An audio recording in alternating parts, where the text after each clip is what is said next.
evening, viewers. We have a very special guest today, Mr. Vikram Singh. Welcome. Thank you very much. Good evening, Meenaji. It's a great honor to be on your prestigious platform. Thank you once Yeah, again. thank you so much. So, there's a lot to be said about our guest. Dr. Vikram Singh is a formidable figure in law enforcement and academia. He is popularly known as the super cop of UP. He is highly decorated, a former IPS officer. Dr. Singh was a 1974 batch IPS officer who rose to become the Director General of Police of Uttar Pradesh, commanding a force of nearly 190,000 personnel, the largest in the world. He is credited with conceptualizing and leading the Special Task Force in UP during the late 90s. This elite unit was specifically created to dismantle organized crime syndicates, including those led by figures like Sri Prakash Shukla. He is an expert in counterterrorism and security technology. He is a specialized, celebrated speaker and trainer in crisis arrangement management. He holds a PhD in ecology and currently serves as the Chancellor of Noida International University. Welcome. Thank you. Thank you very much. In fact, the list keeps going on, viewers, but I had to cut it short. Otherwise, I mean, it just goes on to pages. So that's the kind of achievements he has to his credit. Now we'll start with the first question. So everybody knows that you're rather blunt and unfiltered when you talk about crime political nexus. Could you tell us how Dhurandar's portrayal of the mafia ISI link reflects real intelligence reports that you encountered during your tenure? And you've often emphasized that when films dramatize events, the reality of the underworld's influence on the system was often even more complex and dangerous. I would put an axiom that any movie, any picture is a reflection of the ground reality and pictures what we see in real life. It is not totally fiction. And much as we would discuss in the latter part of the program, that people are so incensed by both Dhurandhar 1 and more so by Dhurandhar 2, although there has been a disclaimer that this is purely a base of fiction made for the purpose of entertainment, and any resemblance to any person living or dead is purely coincidental. And having said that, now let us go and see this is the ugly face of today's polity, that there is a close nexus between the criminals, politicians, and say the businessmen and the bureaucrats. It is said that it is the politicians, criminals, and the mafia, but I say the officers too are equally mixed up and complicit in this. There is the N Vora committee report which goes to show, and very elaborate, but the government has not had perhaps the moral strength or the vigor to make it public. They said, yes, there's the report, but the operative part has still not been disclosed. I would strongly recommend that those who wish to see it must go and see the operative part. And Vora committee has already mentioned this, that this is a scary reality, the nexus between the mafia, the underworld, the politicians, and the bureaucrats. And this needs to be dealt threadbare and has to be not nipped in the bud, but now crushed in the bud, because it seems to have taken a level and has attained a stature where they are part of the governance and therefore they call the shots. They get the officers that they want, they get the people that they want, get them posted, and anyone who is inconvenient is summarily thrown out of not only the district, but maybe outside the service, as it happened in the case of Shailendra Pratap Singh when he confronted Mukhtar Ansari in Ghazipur. The rest is history.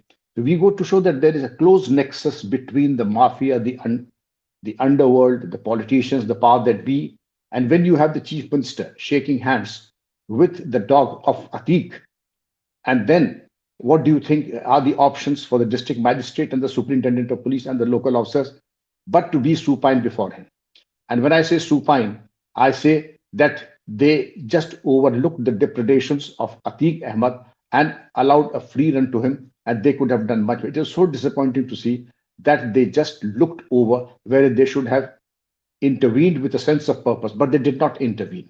They not only looked the other way, but I dare say that they were complicit in his enterprise of crime and were willing accessories to the crime that Atiq, Mukhtar, and all the others that the mafia that operated during those times.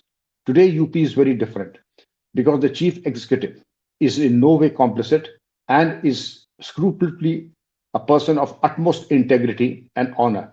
And therefore, any mafia who dares to operate, unless he has suicidal tendencies, he would not dare to operate in the state of Uttar Pradesh because Yogi ji has a policy of zero tolerance when it comes to the mafia, the underworld, and criminality. Yeah, brilliant. Could you tell us some of the untold stories of Atiq Ahmed? You think this film has exposed him and his political connections? This film has very close resemblance to Atiq Ahmed and his style. The looks may also, apart from the looks, the depredations and the criminality also has a very, very close similarity and close resemblance of the real life. Atiq born in 1962, and in 1962 he started crime at the age of 19 years. So 1979 till he died in 2023, there were more than 100 crimes on him, and they were not ordinary crimes like pickpocketing or just theft. They were murders, mass murders, extortion, forcible occupation of government and private lands, and the most heinous of offenses. So these 100 offenses. And when his Guru Chand Baba, his first murder was when he was at the age of 19, and that was his first murder. And then Chand Baba, his guru, they contested for an election, and 2 days before the counting had to happen, Atiq murdered his guru Chand Baba, and the rest is history. Then he wanted his younger brother to contest Ashraf from a particular constituency, Allahabad West. Now today it is Prayagraj West. That was then Allahabad West. So he wanted, but Raju Pal of the BSP came. Raju Pal won, and this was enough to bring blood in the eyes of Atiq. He said, "How dare he contest and win against my brother?" He had him slaughtered. And when I say slaughtered, he was picked up from, I mean, it was not picked up, he was chased from Allahabad Cant right up to Daraganj, a stretch of about 20 kilometers in broad daylight, and hundreds of bullets were pumped into him. And these hundreds of bullets were not sufficient to perhaps assuage the hurt feelings of Atiq. He chased him down right up to the hospital of where he was taken for treatment and pumped another at least 2 dozen bullets into the injured Rajupal or the dead Rajupal. I think it was dead Rajupal, but he wasn't satisfied. Just to terrorize the people and drive the point home, he pumped no fewer than 25 bullets into Rajupal. Then the politicians were said that this man is absolutely innocent. Even before the investigation started, the politicians gave him a clean chit. As if this was not enough, this man, there was another political adversary, Jagga. He ran away to Mumbai. Who was the chief minister at that time? Netaji Mulayam Singh Yadav. This adversary Jagga went away, to Mumbai. He could have got him killed there also, but he got him to Allahabad, and his father, Atiq's father, was Firoz and was a Tonga or an Ikka driver at Allahabad railway station. Atiq in his infancy also used to steal coal from the coal wagons along the tracks, and then he used to pilfer the railway wagons also and sell the coal in the market, and that was the first introduction to crime. Thereafter, small larceny, bullying tactics, and then 1979 onwards, there was no looking back, Meenaji. Now you had Jagga. He took him to his torture chamber and took the horsewhip, and as they say in Hindi, khal kheech lena. He literally skinned him alive and threw the carcass at his doorstep and tell him that this is in future for anyone who tries to cross path and cross swords with me. His brother Ashraf shot dead a person who had built up another palatial house in front of Atiq's house. And this was again he taken as an insult, and with a telescopic rifle, Ashraf shot him dead. And the third thing that he did was that another adversary on the day of Eid, when he was going for his Eid prayers, when he was coming out, he shot him dead opposite the Eidgah. So these were the depredations of the person.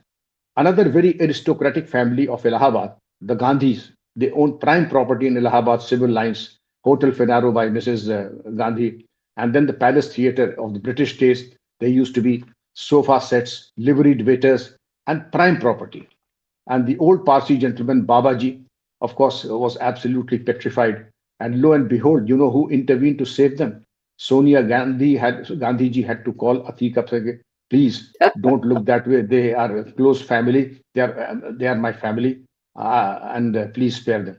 So that is how perhaps the Gandhis were able to get away.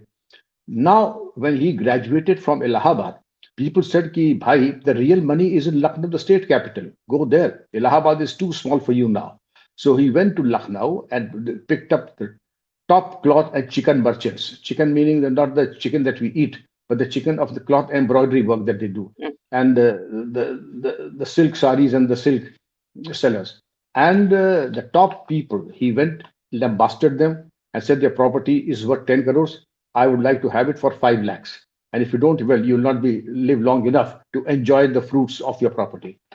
So that was the thing that we put on all, switch on all your labs, switch on all your gadgets, and see when I come tomorrow, I'll skin the whole lot of you alive, like I did to Jabga.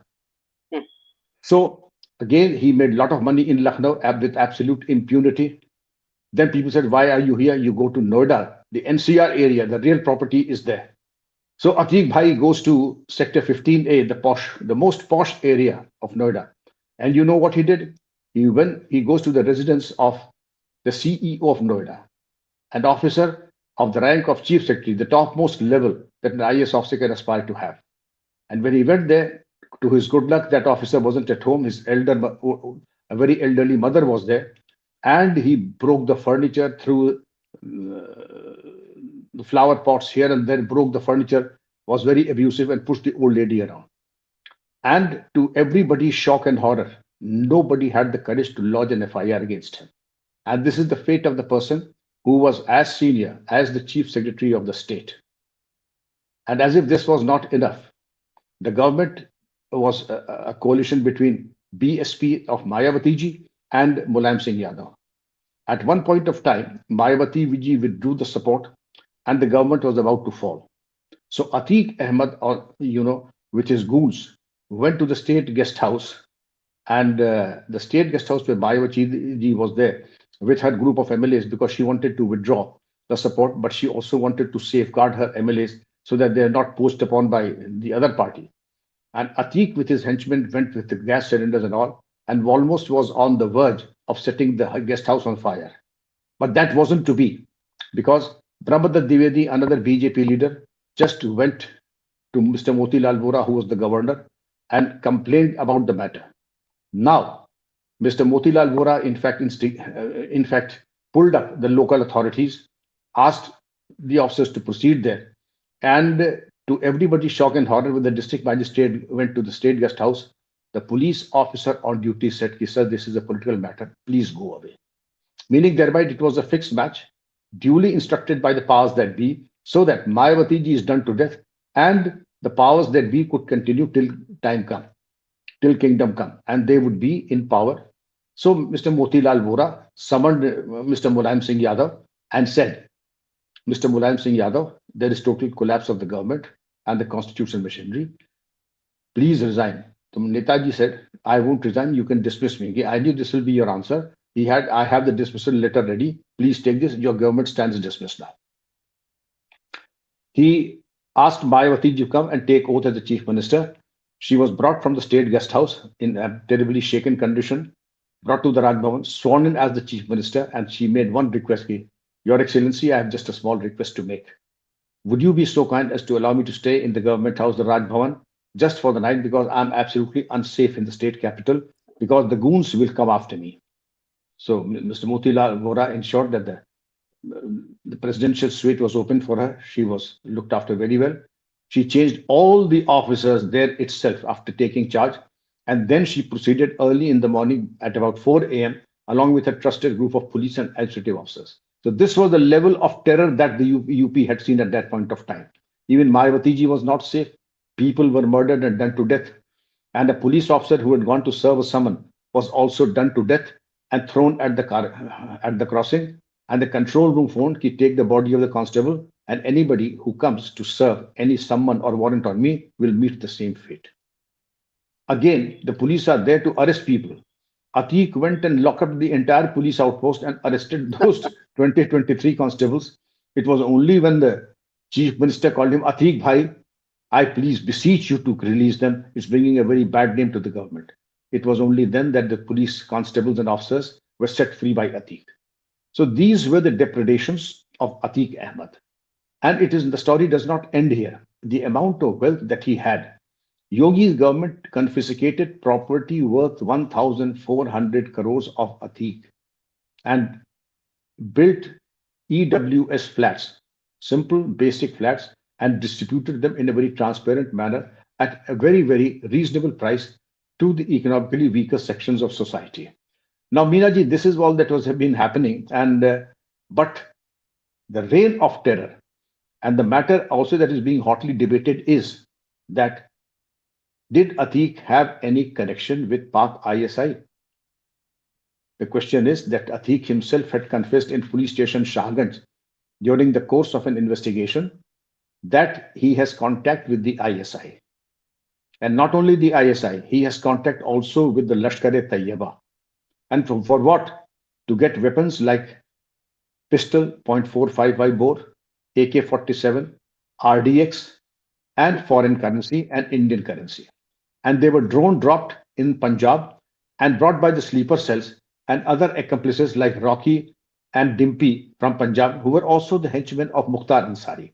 So he had a regular system, oiled and greased, drone dropping by the ISI, picked up by the sleeper cells or Rocky and Dimpy, and brought back to Atiq Bhai in Prayagraj. Now, what was the purpose of getting these such area domination weapons? The purpose was to murder Umesh Pal, who was a witness in the Raju Pal murder case, and ultimately he was murdered. When Umesh Pal was murdered, these were the weapons that were used. You would see, Meenaji, that a 4.55 weapon is something like a portable cannon. It is made of virgin steel with no rivets and joints, and a custom-made weapon with a bullet as big as almost like a rifle bullet. And it is so powerful that if a person is hit on the knee, even at a non-vital part, he will die because of hemorrhage, because the entire body is torn apart. So that was the kind of weapon that he had, an expensive weapon costing not less than 35, 40 lakhs. And he had any number of them. And the proof again was when the police searched the house of Atiq Ahmed, they found cartridges made by Pakistan Ordnance Factory and made in Pakistan. Whereas there were any number of arms shops in the vicinity of where Atiq lived, he could have easily purchased those cartridges or similar caliber cartridges from those shops, but he didn't. He chose to get them from Pakistan because the snob value of flaunting a Pakistan ordnance cartridge or made in Pakistan cartridge has a different high. So Atiq perhaps was very fond of flaunting the Pakistan made weapons and the Pakistan made cartridges. There was a, you can say that a nexus between Atiq, Mukhtar, Shahabuddin, and Taslimuddin. Taslimuddin and Shahabuddin, late Shahabuddin, both Taslimuddin are now late of Bihar, Mukhtar Ansari of Ghazipur, and Atiq of Prayagraj. Now these were formed a nexus and there was close contact. And the change in demography of the Indo-Nepal border, UP-Nepal border, 7 districts and almost a border of 771 kilometers. The demography was changed and full of, you know what, madrasas and mosques. I know the area like the back of my palm. Not even a dozen families of Muslims would be there, but there'll be hundreds of madrasas and mosques there. For what purpose? I think the ill-gotten wealth from the ISI and the fake Indian currency was used to build these madrasas and these mosques. And for what? To be safe houses, not for the purpose of worship, but for safe houses. Now, what Pakistan did, like you and I have our iconic bank, the State Bank of India. Pakistan has what is known as the Habib Bank of Pakistan. So Habib Bank of Pakistan also partnered with Rashtriya Bank of Nepal, like their State Bank of India. Rashtriya Bank of Nepal, Habib Bank of Pakistan, they built a joint bank, Himalayan Bank. And the Himalayan Bank branches in Nepal were opened all across the border along the UP-Nepal and Indo-Nepal border. The purpose was not to promote commerce and industry, but the purpose was to get the fake notes from Bahawalpur, Pakistan via Nepal and put them into India at the cost of 1:3. 3 fake, 1 or genuine. So that was the operative exchange rate. And it's not that only the Pakistan, I blame the Pakistanis and the Himalayan Bank. In fact, there were black sheep on our side also who were willing accessories to this exchange of fake Indian currency, FICN, fake Indian currency notes. You may recall that Abdul Karim Telgi, the master swindler, He bought uh, the Nasik printing press in an auction, the security press. The entire security press was purchased by Abdul Karim Telgi. Abdul Karim Telgi exported all these security press to Pakistan ISI. Pakistan opened a fake Indian currency printing machine set in Bahawalpur, Pakistan, and got the dyes and the inks also from Germany, where we outsource our ink and dyes. And they had a perfect printing machinery. And they were making it so that face to face, Pakistan does not have legs to stand on. It is a failed state and a rogue state. They have nothing, no depth at all. So the only thing that they could do, but as Dhurandhar 2 exactly says, this is exactly what happened. Everybody had a finger in the pie, and those who were eyeballed into the scandal perhaps committed suicide because the loss was such. I believe one or two committed suicide because they suffered a loss of thousands of crores, and therefore perhaps they could not face to come out, or they did not were not in a position to come out and face their adversaries. Therefore, they took the easy way out and shot themselves dead. So that part also is also very, very true to real life. But Atiq, as you would understand, was a cold-blooded murderer, an anti-national. You just have to go to the YouTube and see when he was going for the nomination of the parliament seat in Kanpur. I mean, there were number of cars in his cavalcade would exceed at least 400 or 500, and the traffic jam lasted for more than 25 hours. It was absolutely impossible for the Kanpur police to clear the traffic backlog. So to say that his drones, his son Assad, and a small side to it was when I became DGP, because I was always posted in the western part of the state.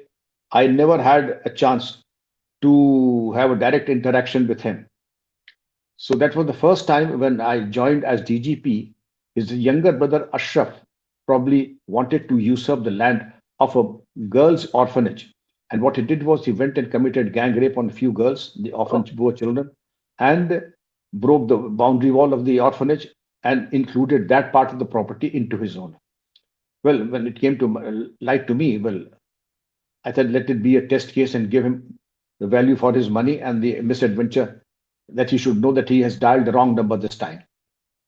So, Meenaji, what I did was that there are four or five things in my arsenal. First was sections just a, in the. just a small interruption here. How old were you then? I was the DGP. I must have been 57.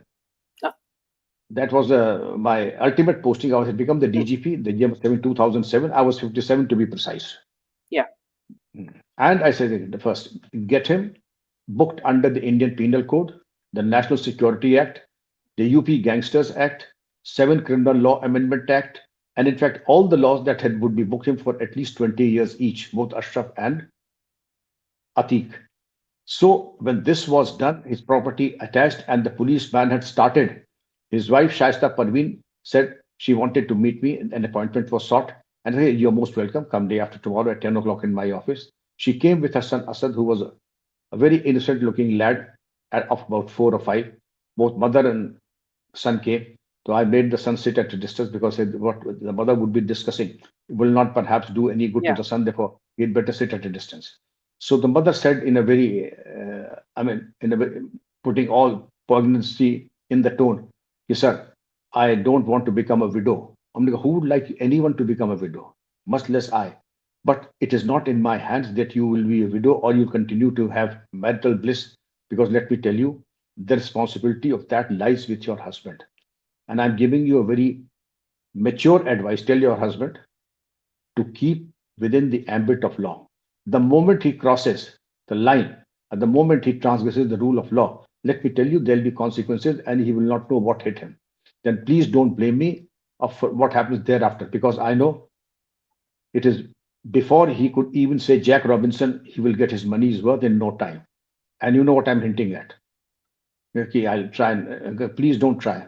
Please convince him. It will be good for you. It will be good for that boy. And that boy, of course, I had a lot of, children books and chocolates. I gave those chocolates and books to Asad. But that wasn't to be as I make him a doctor and engineer. But that wasn't to be. He died in a police encounter immediately after Atiq died. He also died in a police encounter.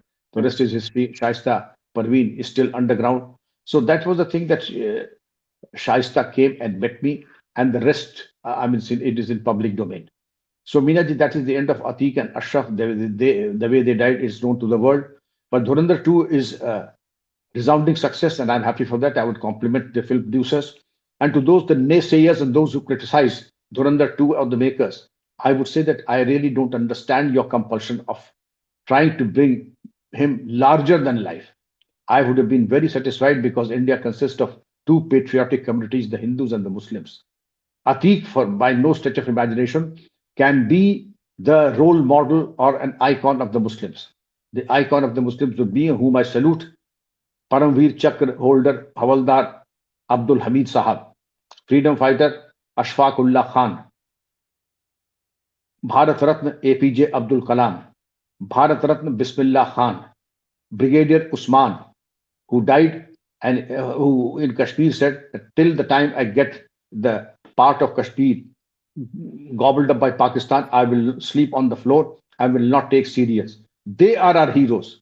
But none of you would even know where Brigadier Usman, where Bismillah Khan Sahab, APJ Abdul Kalam Sahab are buried because you are more concerned in making Atiq and Mukhtar Ansari Robin Hoods and heroes and Gharibon ka Masiha. I really don't know what the compulsions are, but political expediency says otherwise. And this business of appeasement makes all of us go and touch the feet of all the scoundrels and scalawags and the mafia. So well spoken.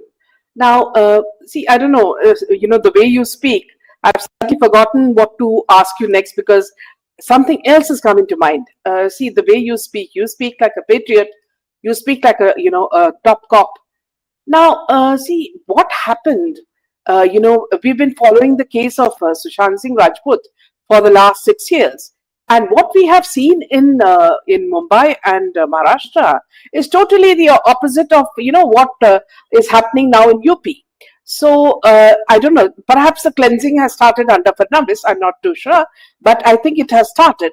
But what I want to know is that here you are a super cop who's been fighting to keep the people secure, whereas there was another super cop in Maharashtra during SSR time, a super cop only for the politicians, not for the people. Paramveer Singh? And, yes. And he broke every sort of, what you call, our trust in the police. And also that after he was removed, he went into a hospital where all sorts of, hanky-panky started there as well. So now, if you juxtapose yourself with him, I mean, I don't know. I mean, how does it happen that there are people like you who are safeguarding the crime rate in India, and here is someone who's only working on that? Meenaji, let me tell you, when I was on the show on Times Now, and that time Arnab was there in Times Now, or whether I'm not remember, but he was in Republic, and I said, Paramveer Singh is a disgrace to the uniform, and I take him as to be a dacoit in uniform. Just imagine the scandalous manner in which stolen cars were parked in the police commissioner's premises, as Yes. also the fact that currency counting machines were there for what? To count the bribes that his henchmen and his camp followers would bring to him, and they would be counting currency notes and distributing the bribe and stashing them away for posterity. Now, the person who not only killed a person, picked up his car as well, who was the blue-eyed boy of Paramveer Singh. Paramveer Singh had him reinstated after he was dismissed from service. Yes. Paramveer Singh, yes, you may recall that even before that the body was subjected to post-mortem, Sushant Singh Rajput, the police said, it is a suicide. Post-mortem has just not happened. And that is the time I said that this case is totally compromised. The Mumbai police can do no justice because something terribly horrible has happened, which is against all norms of propriety and professionalism.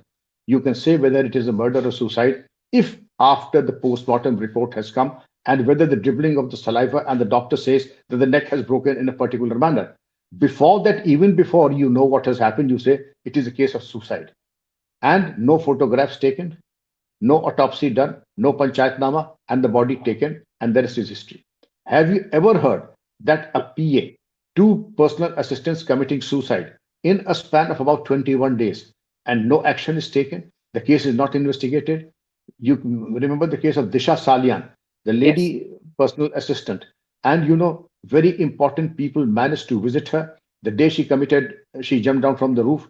And you know what? The CCTV was compromised, the visitors register was vandalized, and they said no, she jumped out of the balcony on her own. She was enjoying a party. She had called people over. This is certainly not the scene in which a person would jump down the balcony and harm Exactly. herself. She was done to death because she was privy to very sensitive information. Sushant Singh Rajput was a rising star. He would have been the top hero today. But the Mumbai and the Dubai mafia just did not want it, and Paramveer Singh played ball with them. He was an absolute stooge and a good for nothing cop who rose because he was kicked upwards by the powers that be, who wanted a compliant and a person who was complicit in their misdeeds. So, Minaji, the less said about the lives of Paramveer Singh, because they have a saying in Uttar Pradesh, there are gentlemen in uniform and there are dacoits in uniform. And Paramveer Singh proves the other part of the story, that indeed he has sullied the uniform which he wore and indeed defiled the constitution which he swore to uphold.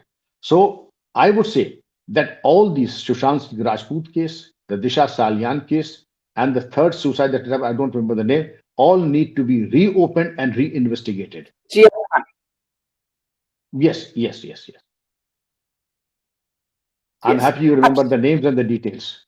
Yeah, we were following up on it for the last 5 years in detail, and there were efforts to keep us quiet. So also now you were talking about the mafia in UP. Well, the mafia, which is so strong in Bollywood, in Bombay, also can it be cleansed in the same manner? Of course, it can be. Where there's a will, there's a way. You see, the chief minister of Uttar Pradesh on the floor of the Vidhan Sabha, on the floor of the House, said, "You know what? At times they said there is Saraswati on your tongue," and he said, "Mitti mein mila dunga," and they were indeed mitti mein hi mil gaye wo. They went down to the dust because the political will. Firstly, they should decide that nobody is a beneficiary from your empire of crime, and certainly not Yogi ji, certainly not anybody in the government. But if somebody is benefiting and they treat you as a hen that is laying golden eggs for you, then of course you are a holy cow and nobody can touch you. Obviously, you have state patronage. You can see that the then chief minister shaking hands with your dog, the chief minister swearing on your purity and your integrity. Well, the less said, the better about that. And then you post people, the DM and the SSP of your choice, people who were compliant and complacent, who will be willing accessories to your crime. Meenaji, this was an administrative tragedy. There was no administration whatsoever. Pick up any girl you want, pick up any piece of land that you want, get any land registered in your name, murder anyone at will. And then you have the temerity to say that if anybody were to check you, you are an Islamophobe or you are person of your wiring is in the wrong direction. So one last question before we close. How? I mean, Yogi Ji is a very, what do you call? They call him a monk. They call him a very peaceful monk. But he seems to be very, very strong, though he comes in a small package. How did he get the courage to completely eliminate this mafia from UP and make it such a safe place? Yogi ji is a man with a mission, and his mission is supreme. It doesn't bother about wealth, it doesn't bother about creature comforts, doesn't bother about food. He eats only two handfuls in a day, one in the morning at 9 a.m. and most frugal, and one at about 6 in the evening before sunset. That is all that he is. His clothes is absolutely customized Khadi Vandar in ochre sannyasi color, and he sleeps on the floor. There is nothing that he can tempt him or, in fact, ensnare him. And such a man who is incorruptible, only he can do it. As they say in our religious books, that when when the people's good deeds bear fruit, they have a monk as their leader. And this is exactly what has happened in Uttar Pradesh. He is incorruptible, a no nonsense approach to crime, a single minded devotion. And then he says, Mitti mein mila dunga. Nobody else said that. People said that he is pure as the Ganga. Just imagine. He is pure as the Ganga. I can swear by his integrity. And then he is the chief minister who says, Mitti mein mila dunga. He doesn't have to benefit. He does not expect a rupee from anyone. And to the contrary, there were times when people said, you might have to step down. There is a jinx about Noida where I'm sitting that any chief minister who comes to Noida loses his seat in no time. So Yogi ji said, I'm not attached to the seat that I am. and I come to Noida every month. And lo and behold, for the last 10 years, he comes to Noida twice a month. That is a man of Also, steel that he is. yeah. Also, one last point. We have someone who is so heroic, like Ajit Doval. Now, he's getting old. Are there other people who are similar to him who are being groomed for this post? There is no dearth of talent in the country, and there are any number of people, but such a sensitive post will have to be the two criterion. One, he has to be as hard as nail as Mr. Ajit Doval ji, who's more of an elder brother to me. We have done several operations together also during the Punjab terrorism, but he has to enjoy the confidence of the Prime Minister. These are too sensitive a matter. And then he has to be a hermit and a public servant, both rolled into one. And I feel that there are people here, and I think there is a line of succession. Indeed, Mr. Ajit Doval has his talents, and indeed, he has done so much. Big size shoes for anybody to fit in. But yes, I'm sure the government would be grooming for the line of succession.